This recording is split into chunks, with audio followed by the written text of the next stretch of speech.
할렐루야, 사랑하는 반석의 성도 여러분, 6월 17일 목요일 아깝의 시간이 돌아왔습니다. 오늘은 왕의 자녀로 살아가는 지혜로운 삶이라는 제목으로 잠언 25장 말씀 나누도록 하겠습니다. 오늘 본문 1절은 이렇게 기록되어 있습니다. 이것도 솔로몬의 잠언이요 유다 왕 히스기야의 신하들이 편집한 것이니라. 잠언 25장부터 29장까지는 솔로몬의 잠언을 후대 왕인 유다의 히스기야 왕 때에 신하들이 편집한 것이라고 이렇게 기록되어 있습니다. 히스기야 시대는 어떤 시대였습니까? 그 북왕국이 이스라엘이 멸망하게 되면서 그 북왕국의 아수르로부터 이제 피해서 도망친 자들이 남유다로 내려오게 되어서 남유다 안에 남유다의 정신과 북이스라엘의 정신이 혼합되어 있는, 섞여 있는 시대였습니다. 그 시대 가운데 왕으로서 히스기야는 각각의 나라의 다른 시대 정신을 하나로 묶으려고 하는 모습을 보였는데요. 그것이 바로 그 돌파구를 하나님의 말씀 속에서 찾았다는 것입니다. 이것은 우리 공동체에도 아주 중요한 시사점이 있습니다. 우리 공동체 안에도 각자의 생각, 각자의 마음, 그런 것들이 부딪히고 상출할 때 우리가 어떻게 하나로 연합될 수 있는가? 바로 하나님께서 우리에게 주신 하나님의 말씀을 통해서 우리 공동체가 연합하고 그 한 뜻으로 나아갈 수 있다. 자, 그럼 오늘 잠언 25장 말씀을 통해서 왕의 자녀들인 우리들이 어떻게 연합하여서 한 모습으로 자녀답게 살아가야 할지를 계속해서 보도록 하겠습니다. 2절 말씀입니다. 이를 숨기는 것은 하나님의 영화요 이를 살피는 것은 왕의 영화니라. 아멘. 오늘 본문은 하나님을 어떤 분으로 소개하고 있습니까? 네, 이를 숨기시는 분. 근데 여기 재밌는 표현이 있습니다. 이를 숨기는 것은 하나님의 영화다. 여기에서 쓰이는 하나님이란 단어가 조금 독특합니다. 원래 잠언의 대부분의 이 여호와라는 표현을 통해서 야훼, 구원의 하나님 그렇게 설명을 하고 있는데요. 오늘 25장 2절에서는 하나님 이 단어를 엘로힘으로 기록하고 있습니다. 엘로힘은 창조와 관련된 하나님의 이름입니다. 그럼 어떻습니까? 온 땅을 창조하시고 온 땅을 섭리하시는 하나님, 그것을 우리가 다 알 수 없다는 것. 우리와 하나님이 다르다. 하나님과 우리를 구별짓는 단어가 바로 엘로힘이라는 단어입니다. 자, 그러면 우리가 모든 창조의 섭리를 다 알 수 없는데 그런 왕의 자녀로서 창조주 하나님을 바라보는 우리의 자세는 어떠해야 한다고 기록되어 있습니까? 이를 살피는 것은 왕의 영안이라. 살피라 라고 나와 있습니다. 여기에 살피는 것이라고 번역된 히브리어 하카르는 비밀을 밝히다, 연구해서 찾아내다 라는 의미입니다. 우리가 온 땅을 창조하신 하나님의 모든 섭리를 다 알 수 없지만 왕의 자녀가 된 우리의 자세는 하나님을 늘 묵상하고 찾고 연구해서 하나님의 뜻을 알아가는 것. 그게 우리의 자세된 줄로 믿습니다. 그럼 계속해서 우리 하나님의 뜻을 말씀 속에서 찾아가 보도록 하겠습니다. 4절과 5절 말씀입니다. 은에서 찌꺼기를 제하라. 그리하면 장색에 쓸만한 그릇이 나올 것이요 왕 앞에서 악한 자를 제하라. 그리하면 그의 왕위가 의로 말미암아 견고히 서리라. 아멘. 왕의 자녀로서 우리는 제하는 삶을 살아가라고 하나님은 말씀합니다. 그럼 무엇을 제해야 한다고 합니까? 악을 제해야 한다고 합니다. 여기서 제하다 라는 단어는 완전히 제거하다 라는 뜻이 있다고 기록되어 있습니다.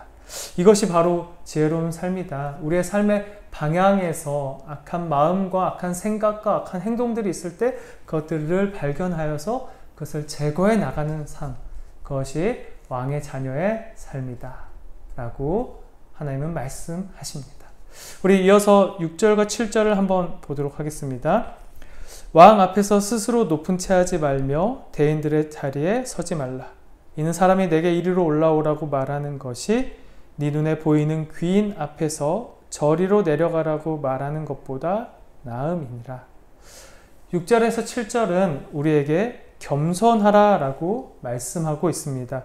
우리에게도 잘난 모습이 있고 드러내고 싶은 모습이 있고 뽐내고 싶은 모습이 있습니다. 이 코로나 기간 동안에도 얼마나 사람들이 돈을 잘 버는 사람들이 많은지 명품 가방을 구매하는데 1억 이상의 소비를 해야 명품 가방을 구매할 수 있다라는 기사를 얼마 전에 보게 되었습니다. 그렇습니다. 그게 바로 우리의 모습들인 것 같습니다. 내가 돈이 많이 있으면 돈을 자랑하고 싶고 지식이 있으면 권력이 있으면 명예가 있으면 그것을 드러내고 뽐내고 싶은 것이 바로 우리들의 모습입니다. 그러나 성경은 왕의 자녀는 지혜롭게 행동해라, 겸손하게 행동해라, 내가 드러낼 수 있고 뽐낼 수 있는 상황에서도 겸손하라, 이것이 왕의 자녀의 모습이다 라고 말하고 있습니다. 우리 이어서 8절에서 10절 한번 볼까요? 너는 서둘러 나가서 다투지 말라. 마침내 네가 이웃에게서 욕을 보게 될 때에 내가 어찌할 줄을 알지 못할까 두려우니라. 너는 이웃과 다투거든 변론만 하고 남의 은밀한 일은 누설하지 말라. 듣는 자가 너를 꾸짖을 터이요 또 내게 대한 악평이 내게서 떠나지 아니할까 두려우니라. 8절에서 10절은 우리 보고 주의하라 라고 말씀하고 있습니다. 무엇을 주의해야 합니까? 8절에서 서둘러 나가서 다투지 말라. 급한 마음을 가지고 분노하지 말라. 9절에서 변론만 하고 남의 은밀한 일은 누설하지 말라. 함부로 말하지 말라. 특히 9절은 우리 공동체 안에서 너무나 중요한 대화의 기술입니다. 우리는 함께 동역하고 사역하다가 다른 사람들의 말로 인해서 상처를 받을 때가 너무나도 많이 있습니다. 왜 그렇습니까? 바로 논점을 벗어나서 인격을 건드리기 때문입니다. 상대방과 그 일에 대한 생각이 다를 수 있고 방식이 다를 수가 있습니다. 맞을 수도 있고 틀릴 수도 있습니다. 그런데 우리는 견해의 차이를 나를 향한 인격적인 공격으로 쉽게 오해합니다. 자존심을 상해하고 상처를 받습니다. 그래서 상대방의 인격을 건드립니다.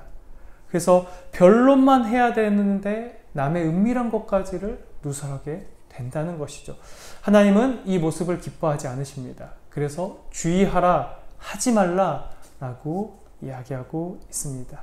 성경은 서로의 인격을 사랑으로 존중하는 가운데 주의하고 신중하게 말하는 것이 굉장히 아름답고 가치 있다고 11절에 기록하고 있습니다. 경우에 합당한 말은 아로 새긴 은쟁반의 금사관이라. 우리가 왕의 자녀로서 일을 할 때에 논점을 벗어난 상대방의 인격을 건드리지 않는 말을 하는 것, 그것이 굉장히 중요하고 왕의 자녀로서의 언어, 행동이다. 우리는 이것을 꼭 기억해야 할 것입니다. 우리 이어서 12절 말씀 보겠습니다. 12절은 슬기로운 자의 책망은 청종하는 귀에 금고리와 정금 장식이니라. 이렇게 기록되어 있는데요. 12절은 왕의 자녀들인 우리에게 청종하라, 귀를 기울이라 라고 말씀합니다. 그럼 무엇에 귀를 기울입니까? 책망입니다. 책망은 내가 가지고 있는 죄를 돌이키는, 그때에 꾸짖는 말이라는 뜻입니다. 대부분 우리는 책망을 싫어하죠. 우리의 모습들을 제대로 보기 힘들어하고 그런 말을 들었을 때 굉장히 기분 나빠하거나 언짢아합니다. 그러나 하나님의 자녀들, 왕의 자녀들은 목회자나 또 성도 간 서로 간에나 서로에게 정말 그 죄를 회개할 수 있는 말씀이 나누어질 때 거기에 귀를 기울여서 나의 죄악들을 돌이켜야 한다. 그것이 바로 왕의 자녀의 모습이라고 하나님은 말씀합니다. 우리 마지막으로 13, 14절 보겠습니다. 충성된 사자는 그를 보낸 이에게 마치 추수하는 날의 얼음 냉수 같아서 능히 그 주인의 마음을 시원하게 하느니라. 선물한다고 거짓 자랑하는 자는 비 없는 구름과 바람 같으니라. 우리 13, 14절은 왕의 자녀들인 우리에게 신실하라, 충성하라, 성실하라 라고 말하고 있습니다. 특별히 추수하는 날의 얼음 냉수와 비 없는 구름과 바람이 비교가 되고 있는데요. 추수하는 날의 얼음 냉수라는 것은 추수기 시기에 이스라엘은 굉장히 뜨거운 여름인데 그 뜨거운 시기에 왕궁에서 왕은 그 얼음이 동동 떠있는 냉수를 먹는 것, 그것처럼 하나님 앞에, 사람들 앞에 대하라는 것. 그 다음에 우리 비 없는 구름과 바람을 보면요, 비 없는 구름과 바람이라는 거는 이제 이스라엘에 구름대가 이렇게 몰려와서 이제 농사를 지어하기 전에 그 비구름이 비를 내려줘야지 농사를 지을 수가 있는데, 막 비가 올 것처럼 구름이 지어졌다가 바람처럼 사라져버리고 비는 내리지 않는 것을 묘사합니다. 자, 어떤 사람들은 참 신실하게, 성실하게, 충성되어서 그 왕의 그 뜨거운 여름날에 얼음 냉수처럼 시원하게 하는 삶을 살아가기도 하고, 어떤 사람들은 막 열심히 할 것처럼 하다가 그 비 내리지 않는 바람처럼 사라지는 구름과 같이 그렇게 그 열정과 열심이 사라져 버리기도 한다는 것이죠. 우리는 어떻습니까?